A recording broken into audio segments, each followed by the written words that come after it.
आज मैं साइलेंट के ऊपर 100 डेज सर्वाइव करने वाला हूँ, वो भी बिना वुड का यूज करे। माइनक्राफ्ट में बेड से लेकर चेस्ट तक सभी में वुड लगता है, तो क्या ऐसे में यहाँ पर मैं सर्वाइव कर पाऊंगा वो तो तुमको वीडियो में ही पता चलेगा। एंड यहाँ पे मेरे बहुत सारे गोल होने वाले जिनको मुझे कंप्लीट करना है। सो या एंजॉय दी वीडियो। स्पॉन होते से मुझे क्राफ्टिंग टेबल के साथ में एक पिकेक्स मिलती है एंड साथ ही मुझे एक बुक मिलती है जिसके अंदर लिखा हुआ था कि यहाँ पर सारे के सारे एनिमल नेचुरल स्पॉन नहीं होते हैं, तो मुझे इन सभी एनिमल्स को बचा के रखना होगा। एंड इस आइलैंड के ऊपर मुझे कुछ और चीजें मिलती है, लाइक यहाँ पर शुगर केन और बम्बू वगैरह भी थे जो कि हमारे काफी ज्यादा काम आने वाले हैं। एंड यहाँ पर जो चिकन थी उन सभी के नाम लिखे हुए थे KFC। भाई सच में यार इनको पकाने के लिए दिया गया है अपने को, बट एक काम अच्छा हो गया कि ये डिस्पॉन नहीं होगी। सामने मुझे कुछ और पिग भी दिखते हैं, तो जाके पता करने पे मुझे पता चलता है कि यहाँ पर इनका नाम भी कुछ अजीब सा लिखा हुआ था। एंड साथ ही मुझे यहाँ पर एक एप्पल दिया गया था, अभी आगे काम आएगा कि नहीं आएगा वो मुझे नहीं पता है। उसके बाद फटाफट से मैंने यहाँ पर कुछ बम्बूस को कट किया। एंड देखो जो बम्बूस है इनका यूज करके अपन यहाँ पे स्टिक्स बना सकते हैं इजीली, तो ये काफी ज्यादा सही हो जाएगा। एंड साथ ही मुझे यहाँ पर एक एग भी मिल चुका था जो कि एक टर्टल का एग था। एंड मुझे नहीं पता भाई ये काम आएगा कि नहीं आएगा आगे। उसके बाद मैंने अपने KFC वाले चिकन्स को फीड किया। एंड इसी के साथ अपने आइलैंड के ऊपर एक और न्यू मेहमान आ चुका था।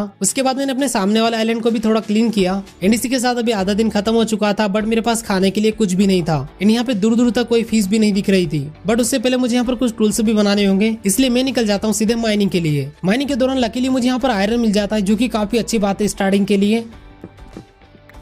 एंड साथ ही मैंने यहाँ से थोड़ा कोल भी जमा किया। बाहर आते से मैंने अपने आयरन को स्मेल्ट होने के लिए डाला। एंड साथ ही अपने लिए एक सोर्ड बनाई। एंड यहाँ पे मेरे पास कुछ सीड रखे हुए थे, फटाफट से मैंने उनको भी प्लांट कर दिया। एंड इसी के साथ हमारा डे 1 खत्म होता है। उसके बाद जल्दी से मैंने यहाँ पर कुछ टॉर्चेस लगाए जिससे कि यहाँ पे मॉब स्पॉन ना हो।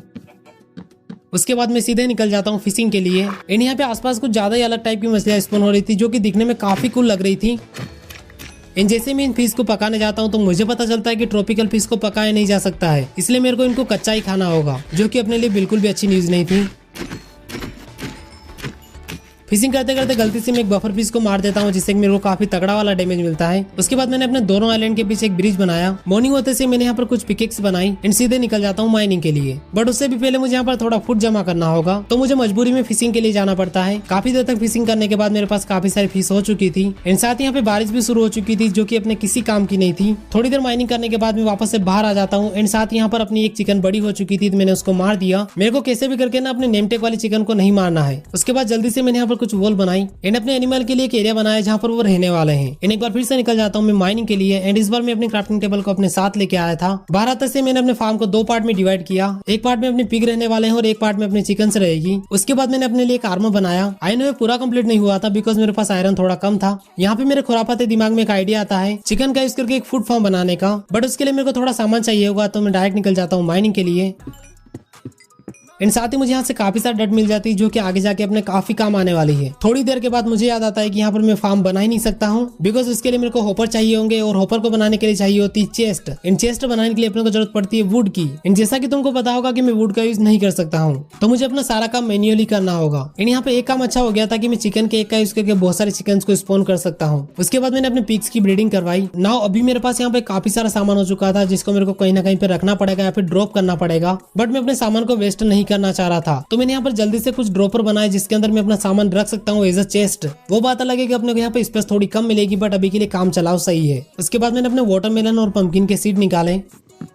एंड साथ ही मेरे पास यहाँ पे थोड़ा सा वीट हो चुका था, तो मैंने एक ब्रेड बनाया बिकॉज मेरा हंगर वर्क कुछ ज्यादा ही जल्दी खाली हो रहा था। एंड मेरे पास कोई फूड सोर्स भी नहीं था। एंड साथ ही अपने वाटरमेलन्स को भी प्लांट कर दिया। नाउ अभी मेरे पास थोड़ी सी चिकन भी हो चुकी थी, तो मैंने उनको मार के पका लिया। मजबूरी में करना पड़ता है यार। एंड इसी के साथ मैं एक बार फिर से निकल जाता हूँ माइनिंग के लिए। इस बार माइनिंग के दौरान मुझे एक स्पॉनर मिल चुका था जो कि स्केलेटन का था, तो मैंने जल्दी से सारे स्केलेटन्स की वाट लगा के मॉब स्पॉनर को बंद किया। यहाँ से मुझे काफी ज्यादा ओपी लूट मिल चुकी थी। एंड साथ ही यहाँ पर मेरे को 2 गोल्डन एप्पल मिल चुके थे, मतलब मैं विलेजर को क्योर कर सकता हूँ। एंड यहाँ से मुझे 2 चेस्ट मिल चुकी थी जो कि अपने स्टोरेज के काम आने वाली है। यहाँ से मुझे कुछ बोन्स मिले थे जिनसे मैंने बोन मिल बनाया एंड अपनी क्रॉप्स को ग्रो करके उनको मल्टीप्लाई किया। नाउ इसी के साथ अभी टाइम आ चुका था अपने लिए एक छोटा सा फार्म बनाने का जहाँ पर अपन खेती करने वाले हैं। रात होते से यहाँ पर मेरे पीछे 2-3 फैंटम पड़ जाते हैं। एंड इनसे बचने के लिए मेरे को सीधा माइन में जाना पड़ता है। एंड इस बार मैंने ठान लिया था कि यहाँ से मैं डायमंड के आर्मर को बनाने के बाद ही जाऊंगा। इसके लिए मेरे को पूरा 1 दिन माइन करना पड़ा। बाहर आते से मैंने कुछ चिकन्स को स्पॉन किया एंड साथ ही अपने फार्म के ऊपर भी काम किया। नाउ अभी मेरे पास डायमंड आर्मर हो चुका था, बट मेरे को अभी इसको और भी स्ट्रॉन्ग बनाना होगा, इससे काम नहीं चलेगा। उसके लिए मैंने जल्दी से यहाँ पर एक बुक बनाई, बट उसके अलावा मेरे को यहाँ पर थोड़ा ऑब्सीडियन भी चाहिए होगा, तो मैं जल्दी से निकल पड़ता हूँ एक बार फिर से ऑब्सीडियन माइनिंग के लिए। एंड साथ ही मुझे यहाँ से थोड़े से और डायमंड चाहिए होंगे। उसके बाद जल्दी से मैंने एक डायमंड की पिकेक्स बनाई, देन जल्दी से अपने ऑब्सीडियंस को माइन किया, फिर जल्दी से बाहर आके मैंने एक इंचेंटमेंट टेबल बनाई एंड उसको एक जगह पे प्लेस कर दिया। अभी के लिए तो ये वाली टेबल बहुत ही घटिया तरीके से काम कर रही थी, सो अभी इंचेंटमेंट लगाना मतलब फालतू में अपना नुकसान करवाना। देन वापस से अपने चिकन्स की ब्रीडिंग करवाई। पास में मुझे यहाँ पर एक और आइलैंड दिखता है जहाँ पर कुछ हलचल हो रही थी, तो मैं सीधे उसको एक्सप्लोर करने के लिए निकल पड़ता हूँ। एंड यहाँ पे मुझे मिलती है कुछ काव, मीन्स अपने पास एक और नया टाइप का एनिमल आ चुका था जिनके ऊपर लिखा हुआ था स्टिक। उसके बाद मैंने इनके एरिया को थोड़ा सा एक्सपांड किया जिससे कि पानी में ना गिरे। इनकी ब्रीडिंग करवाने के बाद मैं एक बार फिर से निकल पड़ता हूँ अपने आइलैंड की तरफ। उसके बाद मैंने यहाँ पर थोड़ी देर फार्मिंग करी एंड साथ ही अपने पिग की ब्रीडिंग करवाई। नाउ भी मुझे यहाँ पर एक विलेजर को क्योर करना था, बट उसके लिए मेरे को यहाँ पर एक फार्म बनाना होगा जिसके अंदर विलेजर इजीली स्पॉन हो जाए। एंड उसके लिए मेरे को काफी सारा मटेरियल चाहिए होगा, तो मैं सीधा निकल पड़ता हूँ एक बार फिर से माइनिंग के लिए। काफी देर तक माइनिंग करने के बाद अभी टाइम आ चुका था अपने फार्म को बनाने का। नाउ इसी के साथ गाइस अपना फार्म बनके तैयार हो चुका है। एंड ये इतना ज्यादा इफिशिएंटली काम नहीं कर रहा था, बट खैर ठीक है गाइस, कोई बात नहीं, अपना काम बन जाएगा इससे। नाउ भी मुझे बस यहाँ पर इंतजार है अपने विलेजर की स्पॉन होने का। थोड़े और चिकन को स्पॉन किया बिकॉज मेरे पास एक कुछ ज्यादा ही हो चुके थे। नाउ भी मेरी फसल भी ग्रो हो चुकी थी, तो मैंने फटाफट से थोड़ी देर फार्मिंग करी। अगला दिन होते से मैं वापस अपने काव फार्म के ऊपर पहुंचा एंड अपने काउस की ब्रीडिंग करवाई एंड वापस से लौट आता हूँ अपने घर को। एंड देखो अभी अपने को यहाँ पर ना फूड की बिल्कुल भी कमी नहीं थी। उसके बाद मैंने यहाँ पर एक स्टोन कटर बनाया जिसका यूज करके अपन यहाँ पर स्टोन ब्रिक वगैरह बनाने वाले हैं। नाउ ब्रिक्स को बनाने के लिए मुझे काफी सारा स्टोन चाहिए होगा एंड उसके लिए मेरे को चाहिए होगा यहाँ पर एक ऑटोमेटिक स्मेल्टिंग फार्म। तो उसके लिए मैं एक छोटा सा एरिया बनाता हूँ। एंड गाइस देखो इस वाले फार्म को ना मैं चाहकर भी ऑटोमेटिक नहीं बना सकता हूँ बिकॉज उसके लिए मेरे को होपर चाहिए होंगे और होपर के लिए मेरे को चाहिए होंगे थोड़े से वुड। उसके बाद मैंने यहाँ पे कुछ फर्नेस लगाए एंड साथ ही कुछ ड्रॉपर भी लगाए जिसके अंदर अपना सामान आने वाला है। उसके बाद वापस अपने लिए थोड़ा सा फूड जमा किया एंड एक बार फिर से निकल पड़ता हूँ माइनिंग के लिए। एंड इस बार की ये वाली माइनिंग काफी ज्यादा टाइम लेने वाली थी बिकॉज यहाँ पे मैं भी बड़ा सा केसल बनाने वाला था एंड उसके लिए मेरे को काफी सारा रिसोर्स चाहिए होगा। काफी ज्यादा टाइम तक माइनिंग करने के बाद वापस से मैं अपने घर को आ जाता हूँ। बाहर आते से मैंने अपने सारे सामान को स्मेल्ट होने के लिए डाल दिया। अब सारे सामान को एक साथ स्मेल्ट करना पॉसिबल नहीं था, तो मैं धीरे धीरे करके करने वाला हूँ। एंड उसके बाद मैं यहाँ पर काफी देर तक अपने मूव फार्म के ऊपर एप किया करता हूँ। एंड इस दौरान फाइनली यहाँ पे एक विलेजर स्पॉन हो ही जाता है, तो मैंने जल्दी से यहाँ पे एक माइन कार्ड बनाई एंड अपने विलेजर को फटाफट से बाहर निकाला। बोर्ड में तो ये काफी ज्यादा इजीली बैठ जाता है, बट माइन कार्ड में पता नहीं इसको क्या दिक्कत आ रही थी। बड़ी मुश्किल से मैंने इसको माइन कार्ड में बिठाया। नाउ इसी के साथ अपनी क्रॉप से एक बार फिर से ग्रो हो चुकी थी। इस बार मैंने अपने फार्म के अंदर केवल वीट को प्लांट किया एंड फाइनली यहाँ पे काफी देर के बाद एक बीज स्पॉन हो ही जाती है। एंड जैसे मैंने इसको बाहर निकाला ये तो मेरे पीछे ही पड़ गई। काफी ज्यादा ट्राई करने के बाद भी ये माइन कार्ड में नहीं बैठ रही थी, उल्टा ये मेरे को भगा भगा के मार रही थी। उसके बाद मैंने यहाँ पे एक छोटा सा जुगाड़ लगाया जो कि बहुत बुरी तरीके से फ्लॉप हो जाता है। इस जुगाड़ के हिसाब से मेरे को किसी भी तरीके से बीज को इसके अंदर लेके आना होगा, बट ये वाली बीज कुछ ज्यादा ही समझदार थी, अंदर आने का नाम ही नहीं ले रही थी। लिटरली गाइस इस बीज को पकड़ने के चक्कर में मेरे को पूरे 2 दिन लग गए। उसके बाद मैं यहाँ पे एक बहुत बड़ा वाला देसी जुगाड़ लगाता हूँ जो कि देसी से भी ज्यादा देसी था, जो कि था एक गड्ढा बनाना। है ना मजेदार आइडिया। एंड जैसे दूसरी बीज स्पून होती है तो मैंने फटाफट से उसको गड्ढे के अंदर डाला। बीज को गड्ढे में डालने के बाद मैंने उसको साइड में पैक कर दिया। नाउ भी टाइम था अपने विलेजर को इसके पास ले जाने का। नाउ भी सुबह होने वाली थी और मुझे कैसे भी करके सुबह होने से पहले इसको ले जाना होगा, बट भाई पता नहीं क्यों मेरे को धक्का ही नहीं देने दे रहा था। पता नहीं इसको क्या दिक्कत हो रही थी। एंड अभी मॉर्निंग भी हो चुकी थी, तो मैंने इसके लिए छत का इंतजाम किया। एंड फाइनली काफी देर तक मशक्कत करने के बाद मैं इसको अंदर डाल ही देता हूँ।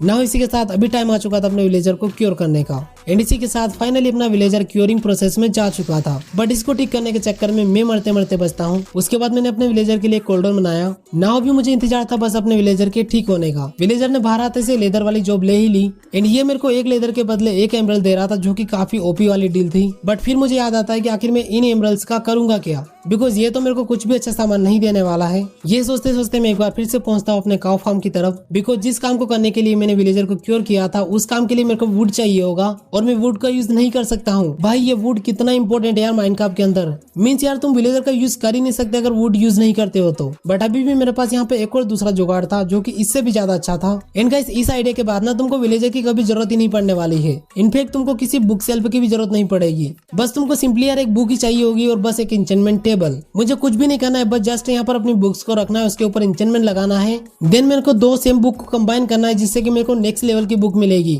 इस तरीके से गाइस मैं प्रोटेक्शन 1 को प्रोटेक्शन 3 में कन्वर्ट कर सकता हूँ इजीली। एंड मुझे प्रोटेक्शन 4 की इतनी ज्यादा जरूरत नहीं है, तो मैं उस पर ज्यादा टाइम वेस्ट भी नहीं करूंगा अपना। अब एन्चेंटमेंट्स को लगाने के लिए मुझे यहाँ पर जरूरत पड़ने वाली लापिस की, तो मैं सीधा निकल पड़ता हूँ लापिस को माइन करने के लिए। माइन से बाहर आते से मैंने अपनी बुक्स के ऊपर कुछ इंचेंटमेंट्स लगाई जो कि बहुत ज्यादा बेसिक इंचेंटमेंट्स थी। जो मेरे को जरूरत पड़ रहा था वो वाली बुक में यहाँ से निकालते जा रहा था, बट मेरे यहाँ पर मेन फोकस था शार्पनेस एंड प्रोटेक्शन पर। उसके बाद मैं वापस से अपने काउ फार्म के ऊपर पहुंचता हूँ और वहाँ से काफी सारे लेदर को जमा करता हूँ। देन वहाँ से वापस आने के बाद कुछ और बुक्स के ऊपर इंचेंटमेंट लगाता हूँ। नाउ अभी टाइम आ चुका था अपनी बुक्स को कंबाइन करने का। इन थोड़ी देर में मेरी सारी की सारी एक्सपी खत्म हो जाती है। मींस मुझे यहाँ पर एक सुपर फास्ट एक्सपी फार्म चाहिए होगा। एंड जो मॉब फार्म मेरे पास था ये बिल्कुल भी अच्छे से काम नहीं कर रहा था। फिर जल्दी से मैं अपने स्पॉनर के पास पहुंचता हूँ और वहाँ पर एक फार्म बनाता हूँ एंड यहीं से मुझे थोड़ी फास्ट एक्सपी मिल सकती है। उसके बाद मैंने यहाँ पर काफी देर तक एफ के करते हुए बहुत सारे एक्सपी जमा करी। इन बाहर आते से मैंने वापस अपने इंचेंटमेंट्स को लगाना शुरू कर दिया। ये काम लगातार मैं 2 दिन तक करता रहा।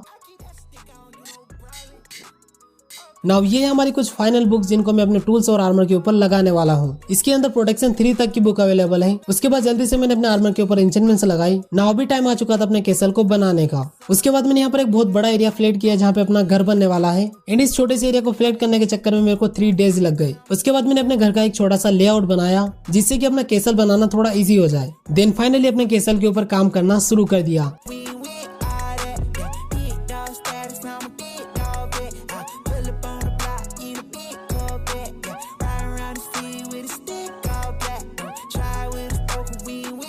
लिटरली गाइस अभी तुम इसको देख सकते हो ये कितना बड़ा है। एंड इसको बनाने में मेरे को टोटल मिला के माइनक्राफ्ट के 26 डेज लगे। आई नो ये सुनने में बहुत ज्यादा लग रहे होंगे बट एक्चुअल में मुझे इतना टाइम लग गया। नाउ गाइस ये अपने कैसल का एक फाइनल लुक है जो कि दिखने में यार खतरनाक लग रहा है एकदम। बाकी तुमको ये कैसा लग रहा है मुझे कॉमेंट करके जरूर से बताना यार। एंड देखो गाइस यार मैंने इसके इंटीरियर को अभी तक डिजाइन नहीं किया है। अगर मैं करने जाता मेरे को और भी ज्यादा टाइम लग जाता। कैसल को बनाने के दौरान मुझे यहाँ पर एक सीक्रेट लोकेशन मिलती है जहाँ पर एंड पोर्टल की हिंट दी गई थी जो की मेरे ब्रिज के नीचे थी। एंड ये वाली लोकेशन मेरे आइलैंड के पास ही थी। तो मैं सुबह होते से निकल जाता एंड पोर्टल की तलाश में। उसके बाद मैंने यहाँ पर लगातार काफी देर तक माइन करी बट मुझे यहाँ पर एंड पोर्टल नहीं मिलता है। तो मैं फटाफट से वापस से अपने आइलैंड की तरफ निकल पड़ता हूँ। नाउ भी बस यहाँ पे एक ही ऑप्शन बचता है, मेरे को नेदर जाना ही पड़ेगा तभी मैं एंडर ड्रैगन को हरा पाऊंगा। तो फटाफट से यहाँ पर मैं एक नेदर पोर्टल बनाता हूँ और निकल पड़ता हूँ नेदर की तरफ। सबसे पहले मैं एक वार्प फॉरेस्ट पर पहुंचता हूँ जो की मेरे स्पॉन के पास में ही था। उसके बाद मैंने यहाँ पर एक छोटा सा ट्रैप बनाया जिससे की मैं एंडरमैन को मार पाऊँ। उसके बाद लगातार मैंने काफी टाइम तक एंडरपर्ल को जमा किया। यहाँ से अराउंड 20 एंडरपर्ल को जमा करने के बाद मैं सीधा निकल पड़ता हूँ फोर्ट्रेस की तरफ। देन स्पॉनर के पास खड़े होकर कुछ ब्लेज रोड जमा करी। एंड एक बार तो मैं यहाँ पे मरते मरते बचता हूँ, ये कुछ ज्यादा ही भारी पड़ रहे थे मेरे ऊपर।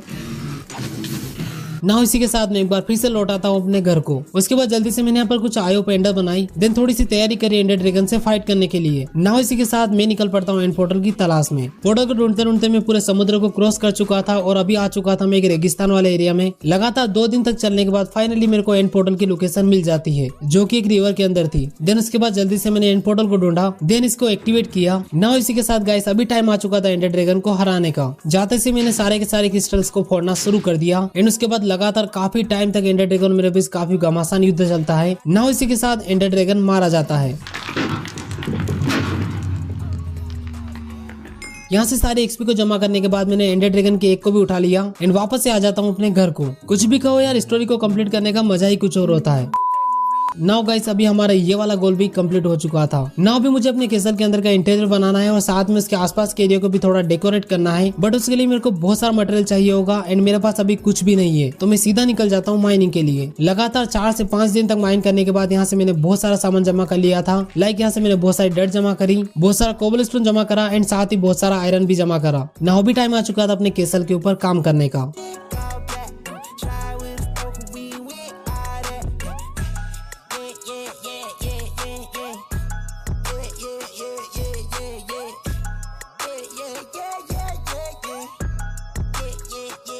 एंड गाइस सच में यार इसके डेकोरेशन के चक्कर में मेरे को कुछ ज्यादा ही टाइम लग गया। एंड फाइनली गाइस ये बनके तैयार हो चुका था बट मेरे पास अभी भी कुछ टाइम बचा हुआ था। तो मैंने बचे हुए टाइम में यहाँ पर एक रेलवे ट्रैक बिछाई अपने काउ फार्म तक एंड साथ ही यहाँ पर एक छोटा सा रेलवे स्टेशन बनाया। नाउ इसी के साथ गाइस हमारे 100 डेज कंप्लीट होते हैं। आई होप तुमने इस वीडियो को एंजॉय किया होगा। एंड गाइस तुमको ये वाला बिल्ड कैसा लगा मुझे कमेंट करके जरूर से बताना। एंड गाइस अगर वीडियो अच्छा लगा है तो प्लीज यार वीडियो को लाइक करना मत भूलना। नाउ इसी के साथ मिलते हैं अगले एपिसोड में, तब तक के लिए गुड बाय।